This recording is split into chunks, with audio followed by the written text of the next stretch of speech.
Hi hello नमस्कार friends. तर बघू शकता आत्ताच मी बाहेरून जाऊन फुले घेऊन आली आहे आणि आज आहे महाशिवरात्री. तर महाशिवरात्रीच्या सगळ्यांना खूप खूप शुभेच्छा. तर बघा इकडे माझी सुंदर अशी देवपूजा करायची तयारी चालू होती आणि इकडे बघू शकता तुम्ही माझी देवपूजा पण करून झालेली आहे आणि मी देवाला पूर्ण गुलाबाचीच फुले आणि वाहिलेली होती. तर बघू शकता आणि हा नारळ खूपच सुंदर आलेला होता आणि तुम्हाला कसा वाटला हा नारळ उगवून आलेला मला नक्की कमेंट करून सांगा.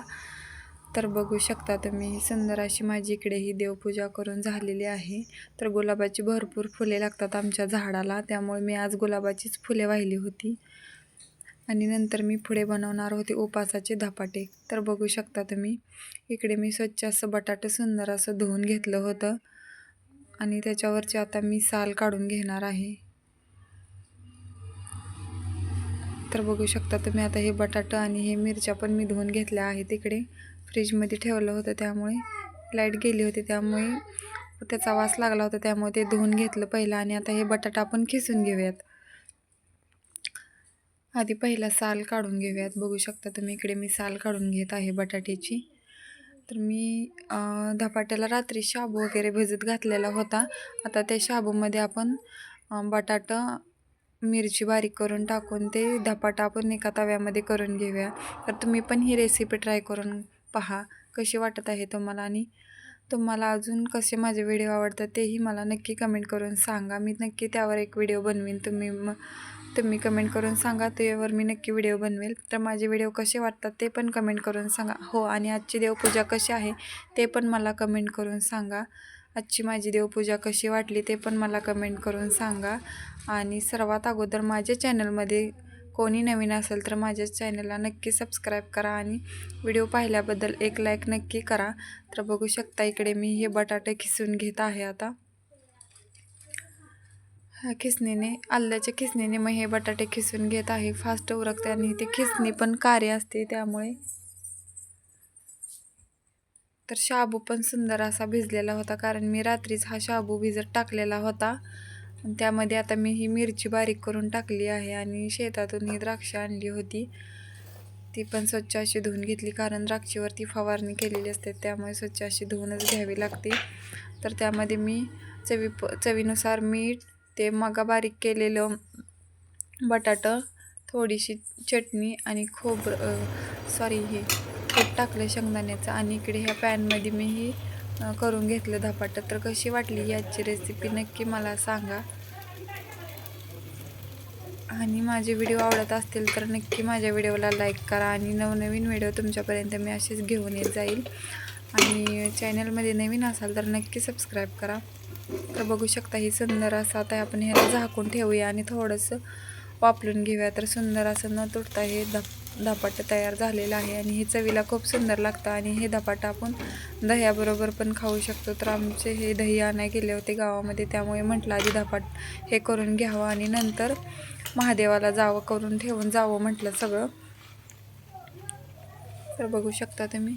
तर चला मी तुम्हाला आमच्या इथल्या महादेवाचं मंदिरसुद्धा दाखवते. तर किती गर्दी राहते बघा आज त्या मंदिरामध्ये. तर बघू शकता मी इथं वेपर्सचं आणि ते पण तळलेलं होतं आणि द्राक्ष आणि येताना दही घेऊन येणार होतो आम्ही. तर चला मंदिरामध्ये. तर चला आम्ही निघालो आहे आता महादेवाच्या मंदिरामध्ये. चला मी तुम्हाला घेऊन जाते महादेवाच्या मंदिरामध्ये. हाय करा, हाय करा. तर हा चालला होता, त्याचा क्लास होता त्यामुळे शाळेमध्ये. तर चला त्याला पण सोडूया आपण आणि महादेवाच्या मंदिरात पण जाऊया. व्हिडिओ स्किप न करता बघा. हॅलो फ्रेंड्स, तर बघू शकता हे आहे आमच्या इथलं महादेवाचं मंदिर. तर तुम्ही बघू शकता खूप सुंदर आणि खूप छान असं डेकोरेशन वगैरे पण केलेलं होतं इथे आणि गर्दी काही नसल्यामुळे मला व्हिडिओ फक्त व्यवस्थित घेता आला, त्यामुळे मला छान वाटलं. तर बघू शकता मंदिराचं काम पण खूप छान आणि मस्त असं होतं. इकडे हे गणपतीसुद्धा ठेवलेला होता.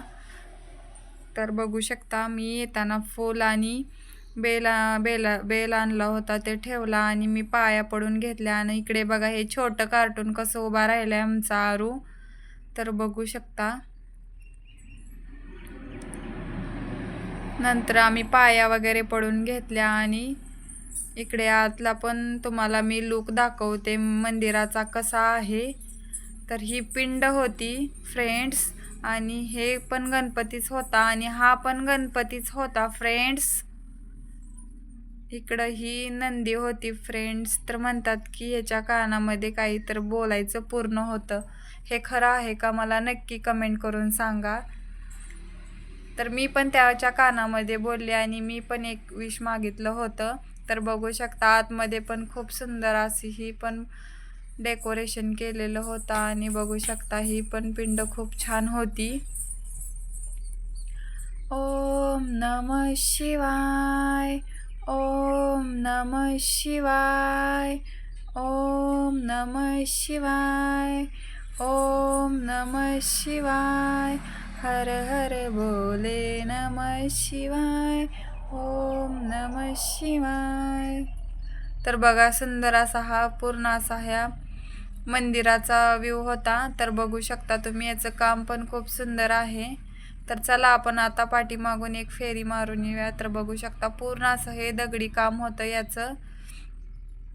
तर कसं वाटलं आमच्या इथलं हे मंदिर मला नक्की कमेंट करून सांगा आणि माझा आजचा हा व्हिडिओ कसा वाटला तेही मला कमेंट करून सांगा. तर बघू शकता इकडे हे आमचा आरू कसा पळत आहे माझ्या पाठीमागं आणि त्यानं कसा करत आहे बघा. तर नंतर आलो इकडे प्रसाद घेण्यासाठी थांबलो होतं. तर कसा वाटला माझा आजचा व्हिडिओ.